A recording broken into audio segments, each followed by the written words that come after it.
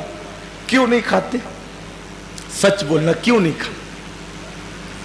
روزہ ہے, اللہ نے منع کیا, نہیں کھاتے. یہی ہے نا, اللہ نے منع کیا, اگر کھا لیں گے تو روزہ ٹوٹ جائے گا. صحیح یہی ہے.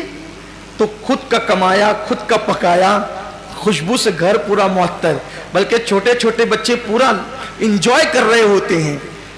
ادھر سے کھانا لے کر آئیں گے, ادھر سے بھاگیں گے, یہ سب کچھ گھر میں مچا ہوتا ہے. اللہ کی رحمت سے جن کے گھروں میں بچے ہیں نا, ان کے ہاتھ میں دیکھ کر کے مزید کچھ نفس کہتا بھی ہے کہ کچھ نہیں کھاتا. اللہ کی عزت کی قسم, کوئی مسلمان نہیں کھاتا روزے کی حالت میں, نہیں کھاتا نا, کوئی نہیں کھاتا. کیونکہ ہمیں بس اتنا ہی سبق یاد ہے کہ کھانے پینے سے بچنے کا نام روزہ ہے. آگے کا سبق کیوں بھول گئے؟ جو کھانا حلال تھا, جو کھانا تو حلال ہے نا, جو کھانا حلال تھا شوال میں, جو کھانا حلال تھا, بلکہ مغرب کے بعد, غروب کے بعد جو کھانا حلال ہے, صبح صادق سے پہلے جو کھانا حلال ہے, بولو روزے کی حالت میں کتنی سختی سے اس سے بچتے ہیں, میرا روزہ نہ ٹوٹ جائے. تو حلال کھانے سے بچ گئے. جو اور وقتوں میں, روزے کے علاوہ وقتوں میں جو کھانا حلال تھا, اس سے اتنی سختی سے بچے کہ ٹھنڈا شربت بھی آ گیا تو نظر نہیں کی, نہیں میرا روزہ ہے. کسی نے پیش کر دیا, اگر نہیں چائے, نہیں میرا روزہ ہے. کہا بہت پسند ہے چائے, کہا پسند ہو لیکن آج روزہ ہے, نہیں پیئیں گے. بولو ہوتا ہے کہ نہیں ہوتا ہے؟ حلال چھوڑ دیا, کیوں؟ روزہ ہے. یار جو غیبت تو روزے کے علاوہ بھی حرام ہے, جو جھوٹ تو روزے کے علاوہ بھی حرام ہے, جو دھوکہ تو روزے کے علاوہ بھی حرام ہے, جو جھگڑا جو روزے کے علاوہ بھی حرام ہے. حلال کھانا بند کر دیتے ہو صبح صادق سے غروب آفتاب تک, جو حرام روزے کے علاوہ بھی ہے اس کو روزے میں کیوں نہیں چھوڑتے؟ اس کی وجہ یہ ہے کہ آپ کو بس اتنا پتا ہے کہ میں کھا لوں گا تو روزہ چلا جائے گا, پی لوں گا تو روزہ چلا جائے گا. اب اس سے بڑھ کر میں آپ کو کہتا ہوں, فقہا تو یہ کہتے ہیں کہ غیبت کرنے کے بعد بھی روزہ آپ کا شرع کے اعتبار سے, حکم کے اعتبار سے, فقہ کے اعتبار سے باقی رہے گا. آپ روزے دار رہیں گے, ظاہراً آپ کا روزہ مکمل ہو جائے گا, مگر حقیقت میں غیبت کر لی تو بھی آپ کا روزہ چلا جائے گا.